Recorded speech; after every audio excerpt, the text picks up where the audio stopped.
salaamaaleykum ñu ngi leen di nuyu bu baax a baax di leen ziyaar yéen ñu safo Seneweb TV di si topp suñu ay programme bés bu yàlla sàkk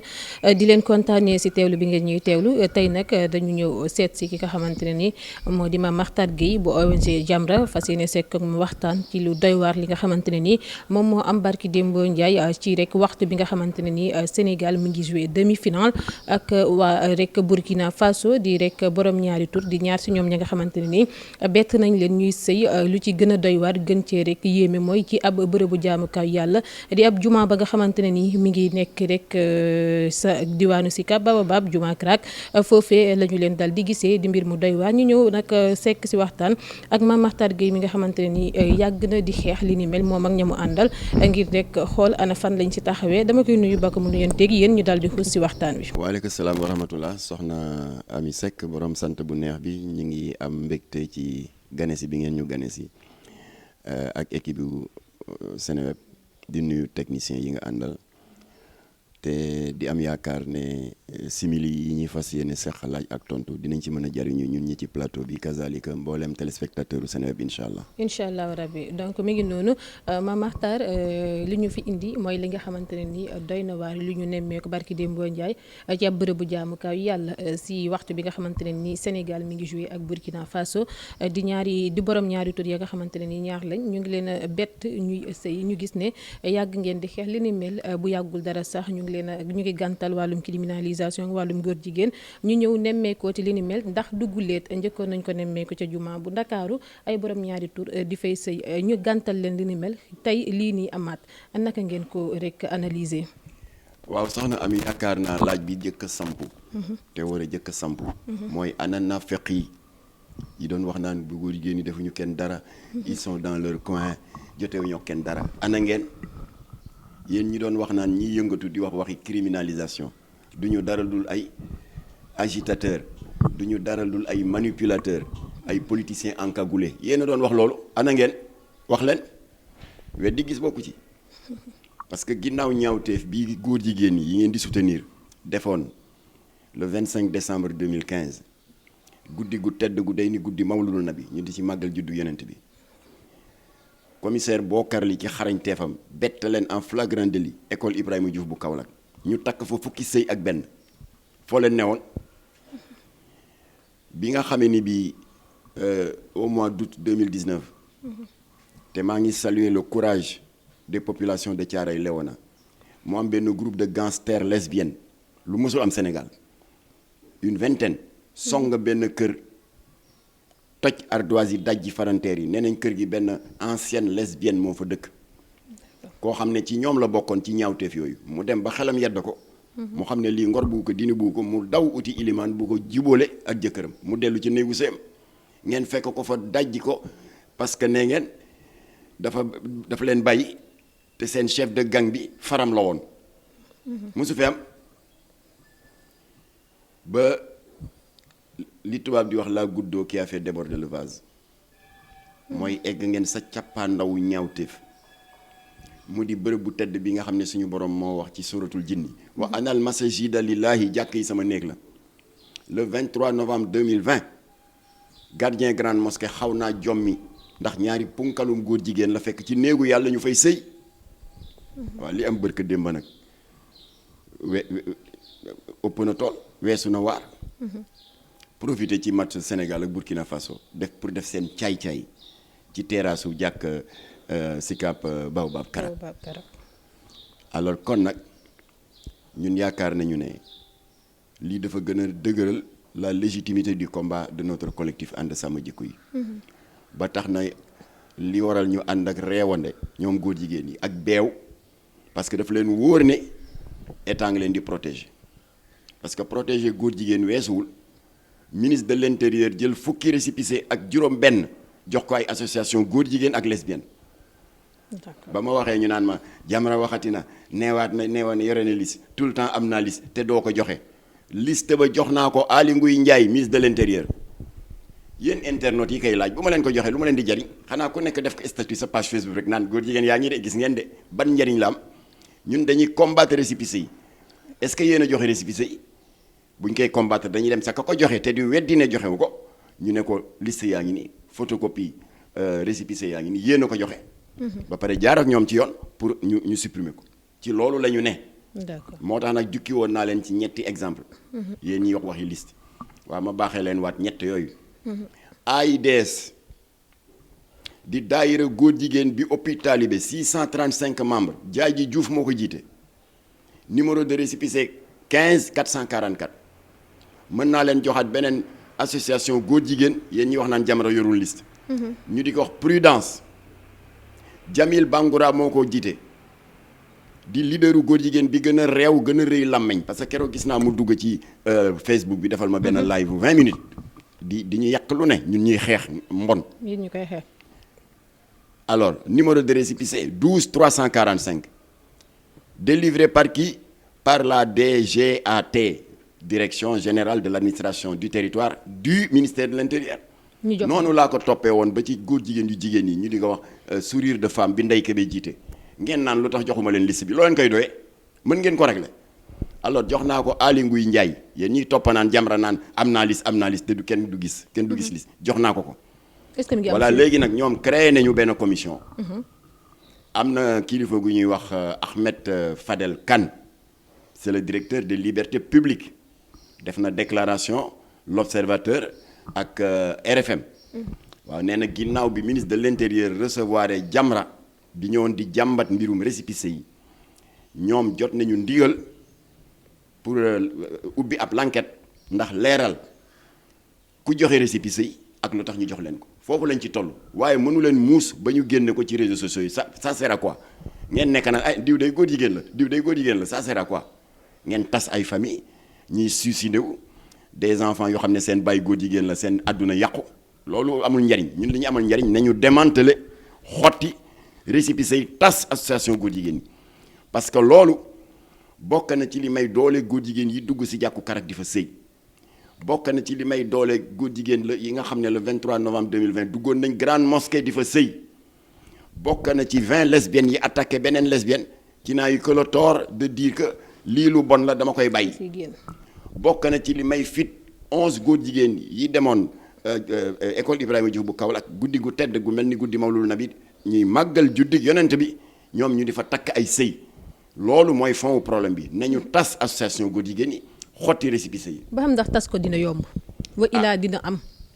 ni ngeen ko bëggee est-ce que mën na ko am. état tasu fi ay organisation tasu fi ay kuréel yoo xam ne dañuy jàpp ne c'est des kuréel extrémistes ki terroriste ki yu demee noonu. lii moo gën a garaaw terrorisme parce que ñu ngi xëcc mbugal yàlla ci suñu kaw suñu borom moo ko wax. parce que alxuraanul karim bi nga xam ne kàddoom la. suñu borom yëkkati na ci fukk ak juróom benni fatwa. suratul Uhud suratul Ankabut suratul Anfal suratul Anbiya yi mat na 18 fatwa di rëbb li gën a ñaaw te mu bokk ci catégorie yi gën a ñaaw ci xeetu bàkkaar yi muy ngóor jigéen te à chaque fois dafay duut baaraam askan wi daal ne yéen jaam yi boo leen amee jom di ngeen bàyyi xel fa ma jaar ak askanu Lóot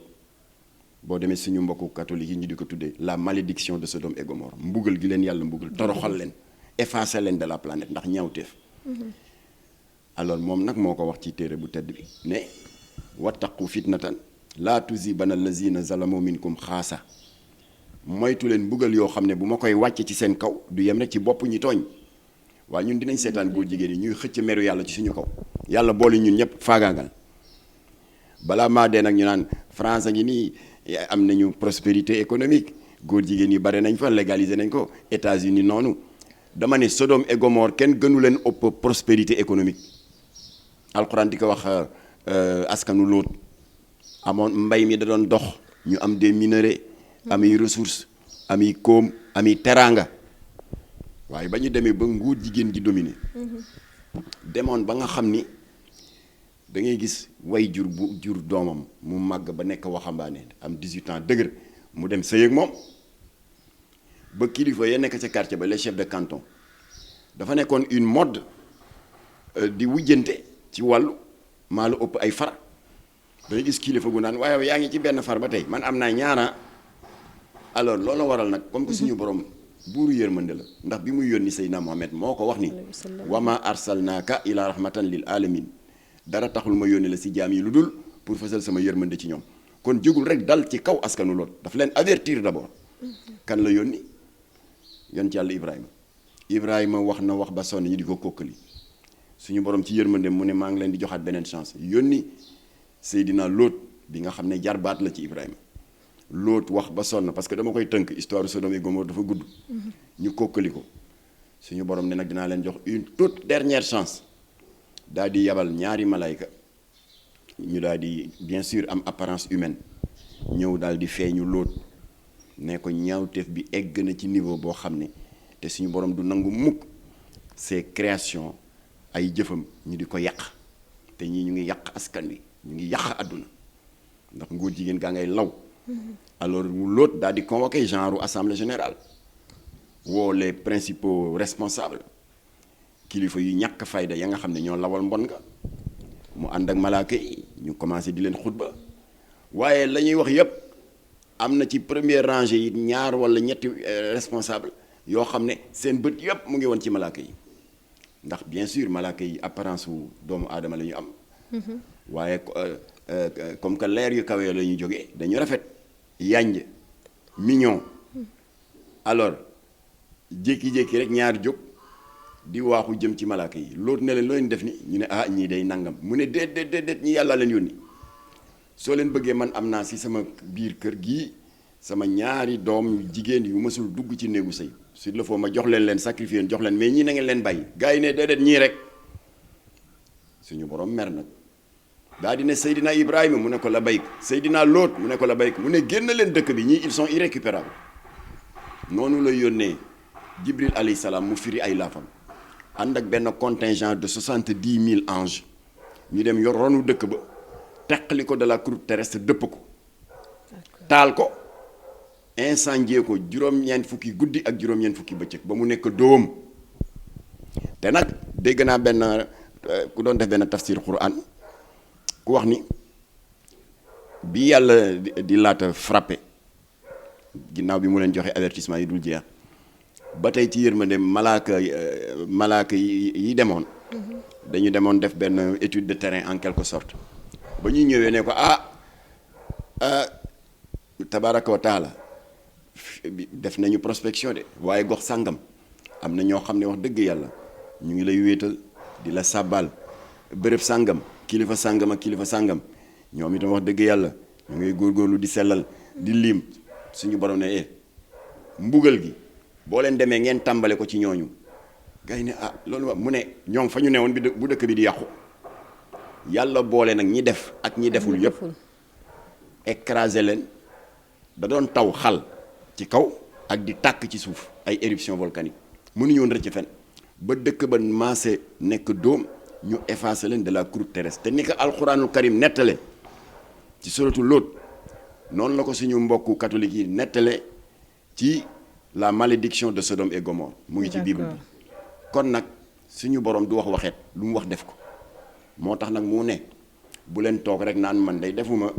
du ma góor jigéen sama doom du góor jigéen sama jarbaat du góor suñu waa kon kin du ko def suñu yoon newu ci déedéet loolu génnu leen ci dafa ne wattaqu fitnatan laa tusibanna allazina zalamu minkum xaasa moytu leen ay mbugal wala moytu leen ay duma wala moytu leen ay natt yoo xam ne bu ma koy dóor ci seen kaw du yem rek ci bopp ñu tooñ et entre parenthèses ami ma jox la benn scoop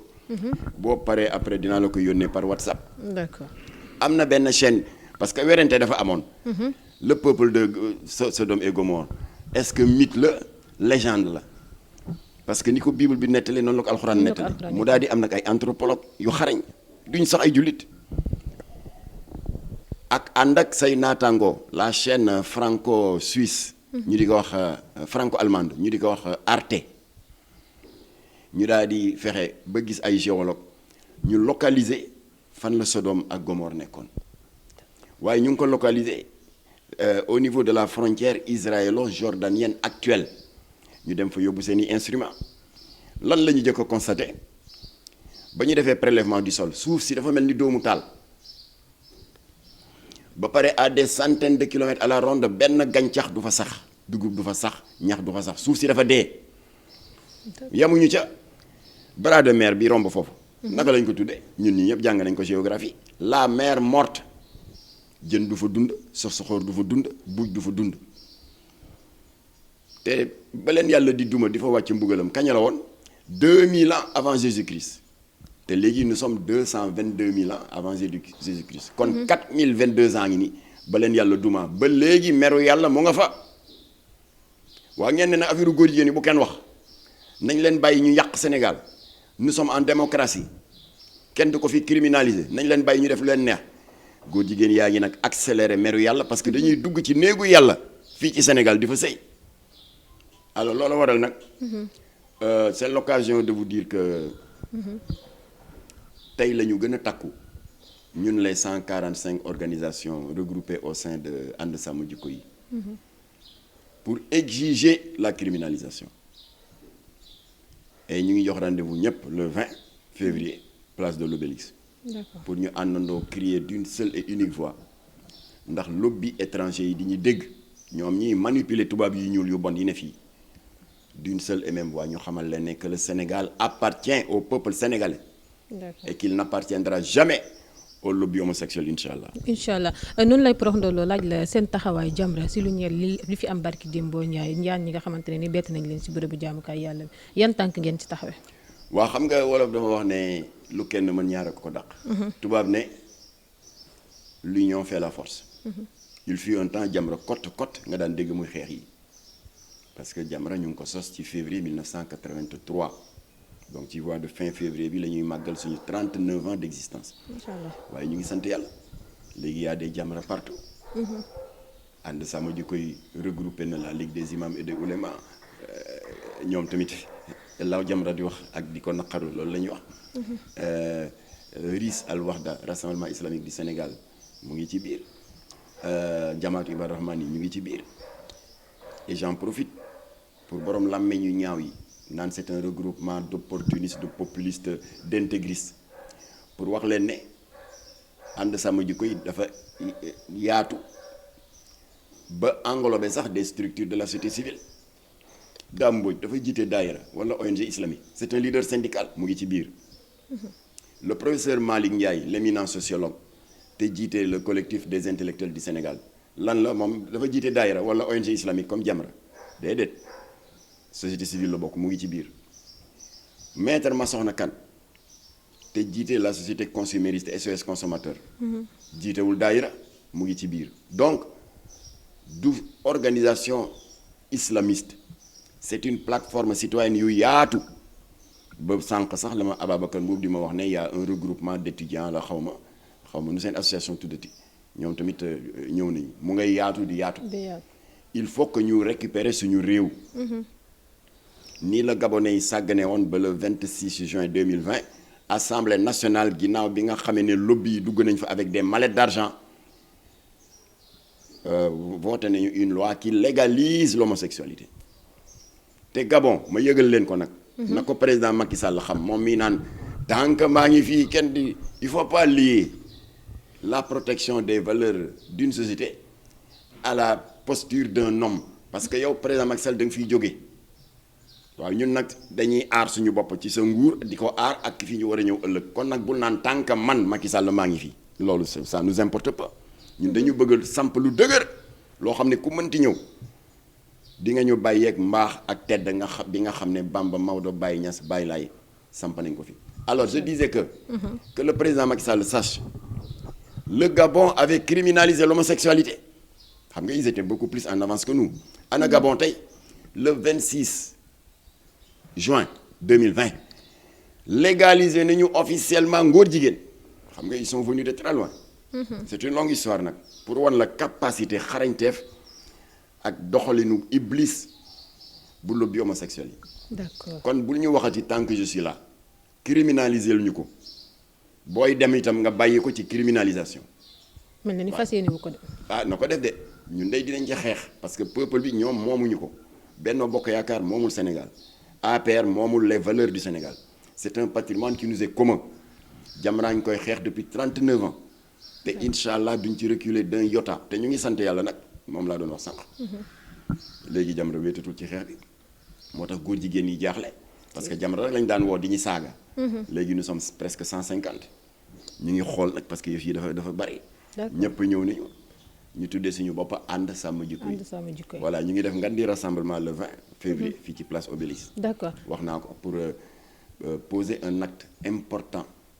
d'exigence de notre indépendance culturelle. parce que am nañ indépendance sur les papiers. mais moomaguñu suñu bopp parce que la France nous dicte de l'étranger pour que bu ñu bëggee ñu dimbali ñu ci anam bi ak anam bi nañu jël li gën a yées ci seen jikko maanaam ngóor jigéen ñu adopté di ko jëfee. voilà Obama wax na ko. Justin Trudeau ñëw na wax na ko ku ñëw rek ne ko kañ ngay daganal ngóor jigéen c'est-à-dire la gën a yées ci seen jikko. ñu xamal Macky Sall ne ko soo bëggee suñu ndimbal di continuer na nga ko daganal loolu du affaire u Macky Sall kon bul naan tant que je suis là non boo ko mënula régler nga bàyyi ñun ñu régler ko et puis moo gën ci moom sax parce que bu ñu ko criminaliser avantage yi mooy. les lobbies dinañ ne kon day li Macky Sall doon gàntal Obama di gàntal Justin Trudeau ndekete du moom moo doon wax. ndekete c'est le peuple sénégalais qui ne veut pas de cette abomination. ñu daal di ko may jàmm. wax naa ko à un de ses conseillers nee naa ko nañu bàyyi ñu criminaliser ko moo gën ci moom du ma ngi nii ay journal yu ñàkk fayda di ko kalli sur les plateaux de ITélé muy Audrey Pulvar. le 25 octobre 2015 un jeune chef d'État. jiite une jeune nation. qui a fait 6000 kilomètres fekk la ba ci sa plateau boo koy laaj ko des problèmes de santé fu Sénégal tollu n'est-ce pas dans la lutte par rapport à la pandémie fu Sénégal tollu ci wàllu agriculture bi les défis de l'éducation waaye nga naan ko waaye Sénégal day ñi ngi góorgóorlu ci démocratie beeg liberté d'expression ak pluralisme médiatique waaye foo leen toll ci góor jigéen yi. Moi j'ai eu honte parce que président Macky Sall quoi qu'on dise c'est le président de tous les Sénégalais. Effectivement mooy président wu ñi ànd ak moom ak ñi àndul ak moom. mais j'ai eu honte mon chef d'État ñu di ko kalli sur des propositions aussi indécentes ñu defee ne jeex na année ba ca topp. Macky Sall daggaat bi dem Antananarivo au sommet de la francophonie bu Madagascar. sa naataango Franck Simonet bu TV5. dabbaliwaat ko waaw Macky kañ ngay daganal ngóor jigéen ça c'est irrespectueux. et c'est insultant. moo tax président Macky Sall boo bëggee am jàmm journal yu réew yooyu la bàyyi di la kalli criminaliser ñu suñu lii homosexualité. D'accord. su boobaa ñu may la jàmm dinañ ne kon Macky li mu daan gàntal yëpp c'est pas lui qui parle c'est le Sénégal qui ne veut pas de l'homosexualité ñu daal di la may jàmm may ñu jàmm ba pare góor jigéen yi yem seen place parce que dinañ xam ne léegi day dootul comme avant. nga xam ne da nga daan def sa toj 2 jours après ministre de la justice génne la kaso léegi dañ ko criminaliser minimum 7 ans la mbaa 10 ans xaaral ñu toog suñu place kon criminalisation ñaari njariñ yooyu lay am dafay nekk benn épée de Damoclès qui va jouer un rôle éminemment dissuasif buy planer sur la tête des lobbies góor jigéen yi fi ne tey tooñ je répète bien tooñ par rapport ak naafeq yi naan ñoom jotee ñoo kenn dara. Deuxième effet dana sécuriser Macky Sall par rapport au lobby parce que Macky qu'il le dise ou pas est en train de subir ba fii may wax yow. des pressions énormes pour que le Sénégal s'aligne sur le Gabon qui a légalisé l'homosexualité sur la République centrafricaine qui a légalisé l'homosexualité l'île Maurice qui a légalisé l'homosexualité Cap-Vert bi sës rëkk ni qui a légalisé l'homosexualité Sénégal moo leen jaaxal. kon Macky dafa war a jël ànd sama jikko yi comme son meilleur allié.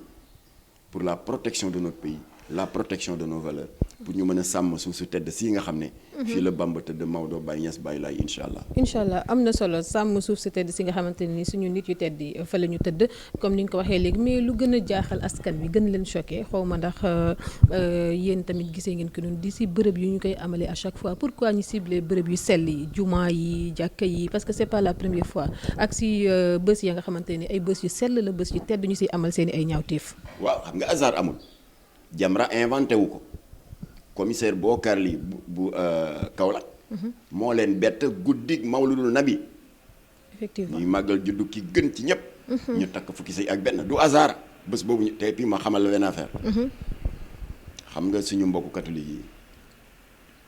bu ñuy célébrer seeni fêtes religieuses ñoom dañu am un calendrier fixe bu ñuy tuddee le calendrier grégorien nga xam ne Pentecôte daaw date bi du changer même date la ak ren Mardi Gras bu daaw même date la ak ren la fête des morts la Toussaint 1er novembre lay doon toujours Noël évidemment c'est toujours le 25 décembre bon ñun jullit yi nag dañu am un calendrier lunaire bu ñu tuddee le calendrier hégirien day tourner si moo tax Tabaski daaw du doon toujours même date alors atum 2015. calendrier bi di tourner ba ñëw 25 décembre mu tombé net ak gàmmu célébration de la naissance du prophète. fekk suñu mbokk catholique yi comme ils le font depuis des siècles c'est la célébration de la naissance du prophète Jésus-Christ. ñaari événement yooyu yéeme ñu bari ne kii day c'est heureux hasard du calendrier fait que wax dëgg yàlla dana renforcer le dialogue interreligieux dana renforcer aussi déggoo entre ces deux communautés dana jëmale kanam le dialogue islamo-chrétien ñëpp a kontaan lobby homosexuel yi qui ne font rien par hasard tànn exprès cette nuit doublement symbolique du 25 décembre 2015 takk fukki sëy ak benn à l'école Ibrahima Diouf Kaolack loolu hasard pour ñuy jàppale góor jigéen yi laay wax ces intellectuels ces pantouflards révolutionnaires de salon yi naan Jamra arrête ton cirque loolu laa leen di laaj est-ce que hasard la mu am ñaari góor jigéen dans ce haut lieu de culte qui est à la grande mosquée de Dakar le 23 novembre 2020 ñu dugg fa di sëy ak ni Sénégal yaatoo àll yeeg hôtel yeeg seen néeg ak booru géej ak place boo mënee def lu bon bari na fi pourquoi la grande mosquée de Dakar loolu hasard la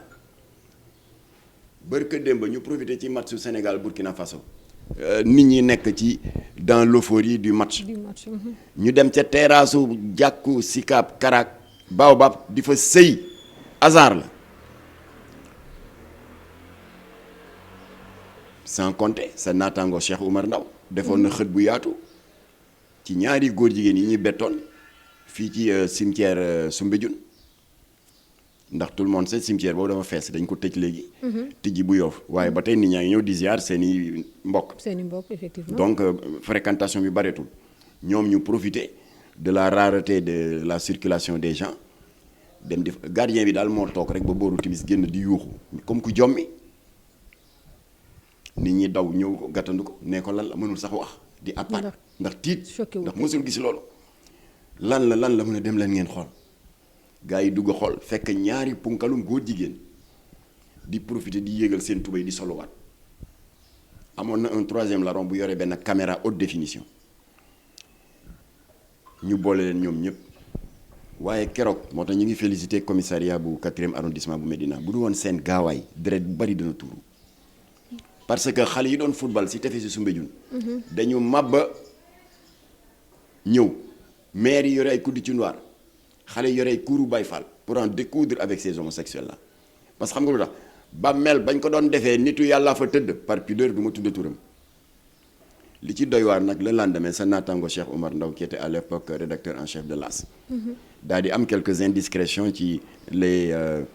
rapports d'audition waaje ba ko commissaire ba laajee nekk waaye yéen dëkk bi ni mu yaatoo comme lu bon rek ngeen bëgg def te kenn mënu leen ci génne mais ak ni dëkk bi yaatoo pourquoi choisir ce cimetière xam nga lu mu tontu. waaw dañ doon tourner benn film pornographique homosexuel après dañ koy jaay à des sites pornographiques mu ne waa d'accord loolu yëpp d'accord mais pourquoi dans le cimetière mu ne waa parce que film pornographique homosexuel 10 minutes yi boo ko tourné dans un lieu ordinaire admettons mën nga ci am 6 millions pour séquence yu 10 minutes bi mais boo ko tourné c'est son propre terme dans un lieu insolite cimetière abandonné église abandonnée mosquée etc. eh bien plus-value la bu naroon jar 6 millions day passer du simple au double nga am si 12 millions loolu du tooñ alors kon nag c'est pas un hasard ñuy cibler lieu de culte yi benn raison ngoog deuxième raison li tax ñuy cibler lieu de culte yi du ñun yàgg nañ di démontrer ne qu'il y a une interconnexion entre la loge maçonnique la plus islamophobe d'Europe ñu di ko wax le Grand Orient de France et les lobbies homosexuels yi mujjee juddu yàgg nañ di wax ne y a une connexion waaye l'histoire le montre góor jigéen léegi bu ñuy tooñ dañuy choisir des lieux de culte pour désacraliser et décrédibiliser ces lieux de culte parce que ñoom ils ont la haine des religions monothéistes révélées à commencer par seen nijaay le Grand Orient de France kooku moo fi ngemboon 600 loges maçonniques en janvier 2018 ba mu waraloon cette levée de bouclier ñu daal di ànd ñoom Imam Mbaye Niang ñoom it oustaz Aliou Sall ñun ñëpp ñu xeex ko. boobu ànd sama jikku juddoogul ñoom mon neveu Abdou Karim Gueye dañu amoon kuréel bu ñu tuddee non à l'homosexualité et à la franc-maçonnerie ñoo ànd xeex ko ba annuler congrès ba. D'accord. ba ñu presse ba laajee ñu waxoon la ne que on a pas de problème ak ñi ko doon organiser waaye ki leen ngemb moo dangereux mooy ki ma lay wax léegi le Grand Orient de France la loge maçonnique la plus islamophobe d'Europe kooku bari na ay lobby góor jigéen yu mu ngemb particulièrement ay association góor jigéen yoo xam ne état bi moo leen reconnaître kooku nag le Grand Orient de France mooy bàkkoo nëbbu ko daf koy bàkkoo ne ñoom liggéey nañu ci li waral en Europe France Suisse ak Allemagne dañ fa tere minaret ñi jot am minaret yëpp toj nañ minaret yi nee nañ way pour des raisons architecturales il faut que kër yi maase et cetera ñooñu ñooy bàkkoo ne ñoo nekk à l'origine de la note administrative du gouvernement français bu interdire le port du voile dans l'espace public ñooñu ñooy bàkkoo ne ñoo nekk à l'origine de la loi Simone Veil qui autorise et qui légalise yàq biir di avortement ñooñu ñooy bàkkoo ne seeni député ñoo nekk à l'origine du vote parce que ñoom dañu am doole Assemblée nationale française de la loi du 17 mai 2013 c'était sous le magistère du président François Hollande et qui légalise loolu ñuy tuddee pudiquement di ko diw confiture ak beurre le mariage pour tous c'est-à-dire mariage góor jigéen waaw kuy bàkkoo loolu donc affiché wu nga nettement que diine dafa jaar nii nga jaar ne le xeex diine dafa bokk ci leen tax a jóg kon fii c'est pas un hasard góor jigéen yi di cibler les lieux de culte pour def seen i ñaawteef toroxal diine ak décrédibiliser ak désacraliser les lieux de culte moo tax Macky Sall bu jógul ci lii di raam nit ñi seen xol yaa ngi tàng seen xol yaa ngi jóg man gis naa benn mu xaddam ba mu yëgee ne fii ñu dëkk ci koñ bi la dëkk soriwuñu affaire Sicap Baobab Karak bi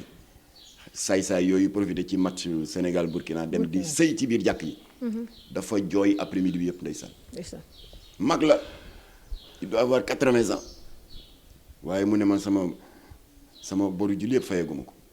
julliwuma tisbaar tàkkusaan timis gee di jooy ak yore kurusam di def ay istixfaar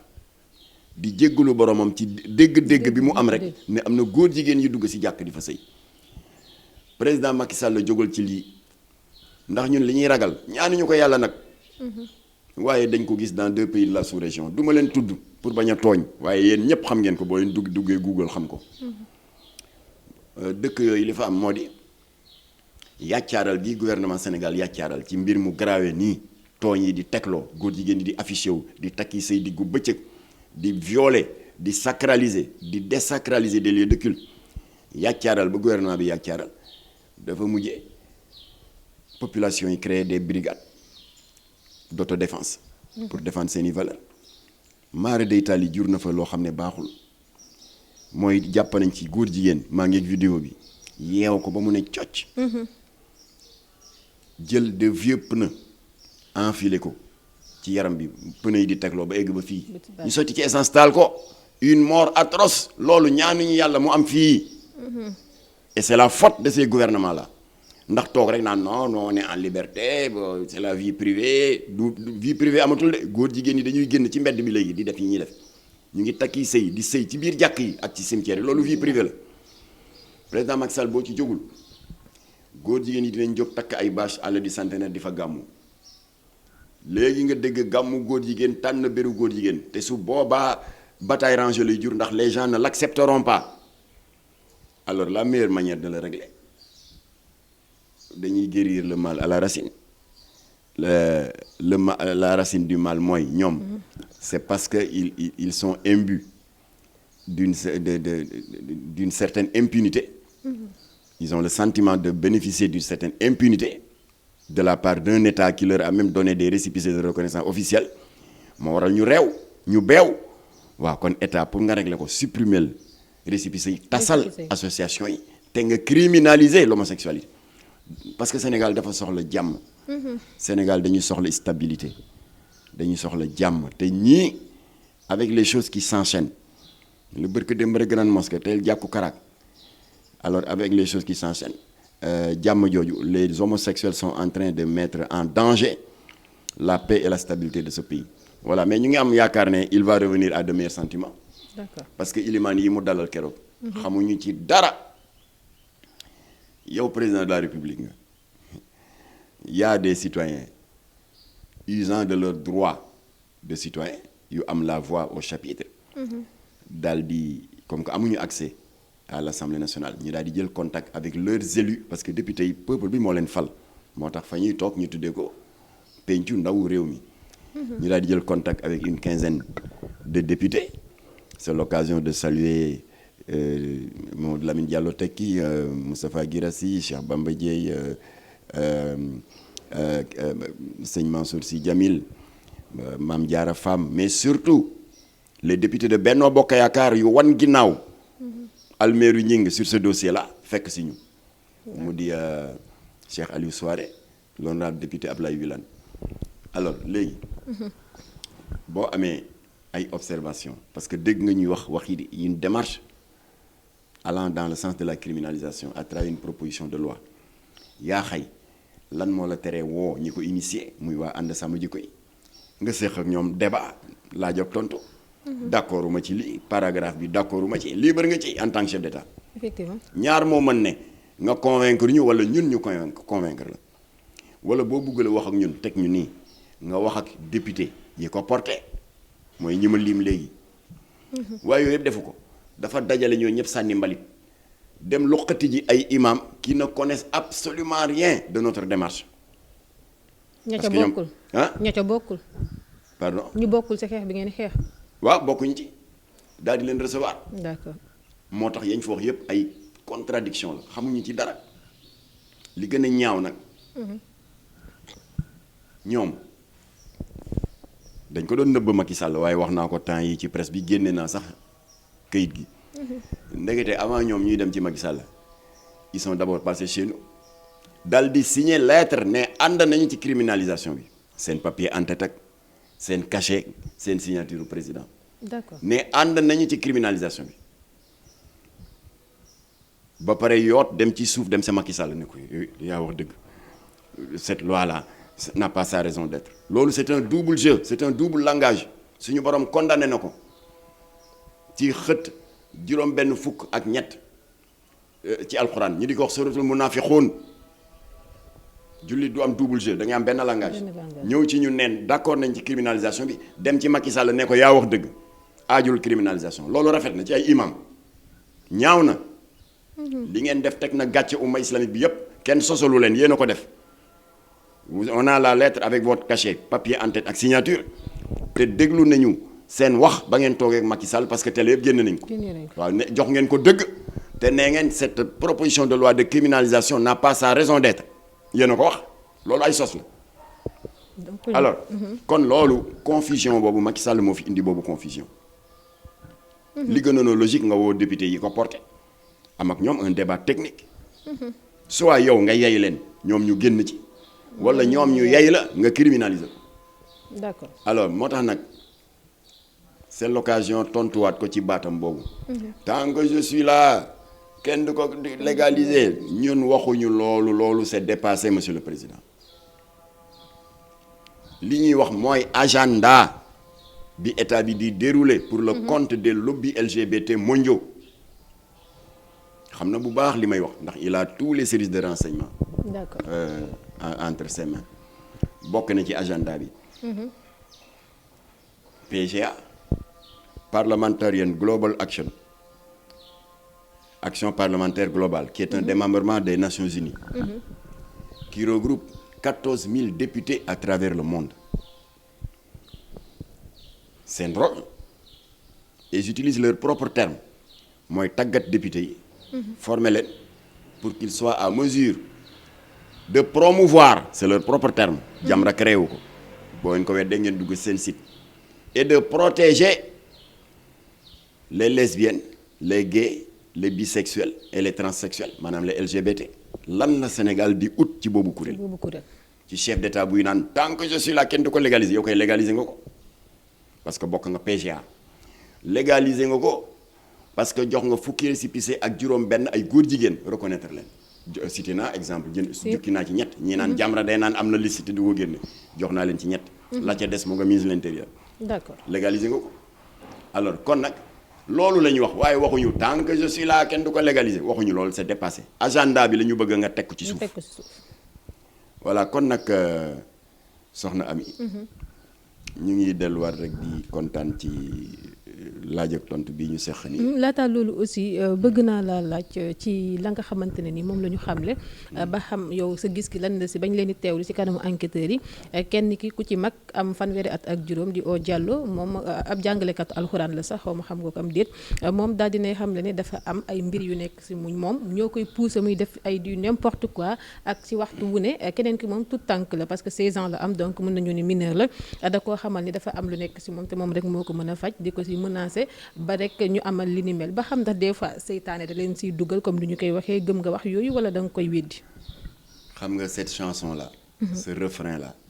déggoon nañ ko en février 2010. ci scandale bi amoon Wakaam. oustaz bi doon tëddee ay tuut tànk xale yi jóg ne dañuy porter plainte mu am ñu jóg pour dissuader leen ma ne leen non déposer leen plainte amul oustaz ak amul maamu maître coranique ñëpp ci bokkayam ci yoon ñoo xam ne ils sont censés donner le bon exemple dem def yu bon yooyu nga xam ne yàllaa ko xaraamal yàlla moo jëkk a criminaliser ngóor jigéen ci alxuraan alors waa ja teg nañ ko loxo il est toujours en prison en détention préventive d'accord moom oustaz boobule bu Wakaam en attendant d'être jugé ndax ñetti infraction yu grave la def acte contre nature pédophilie ak détournement de mineur kii nga may wax tamit oustaz boobule ci jàkka ja di seq xale bu am fukki at ak juróom-benn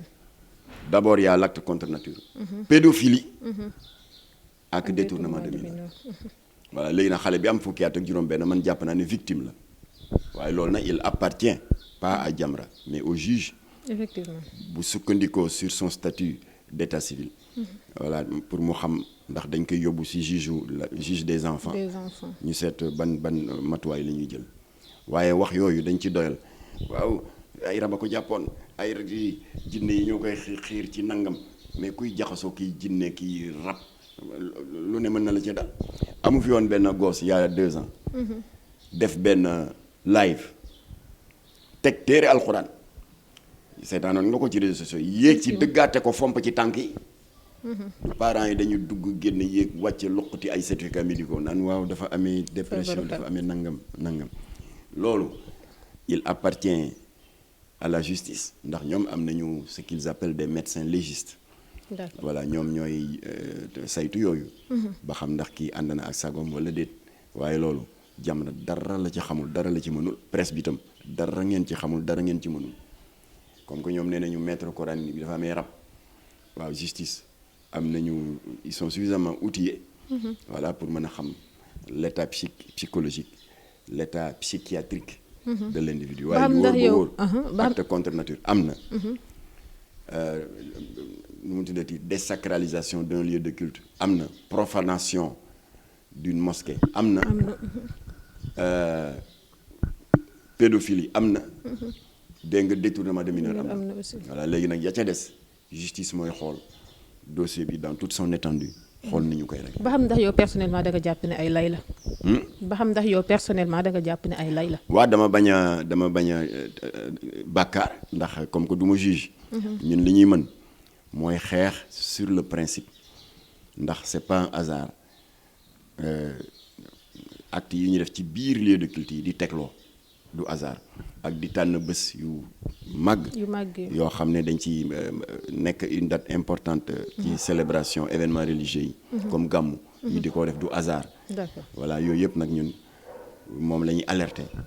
pour wax ne si ça continue ñaan ñu ko yàlla de ni ñu jóg fajal ko seen bopp balaa ñoo egg foofu nag état réglé xam nga lu mel ni dafa amoon Kër Mbay Fall benn groupe de gangster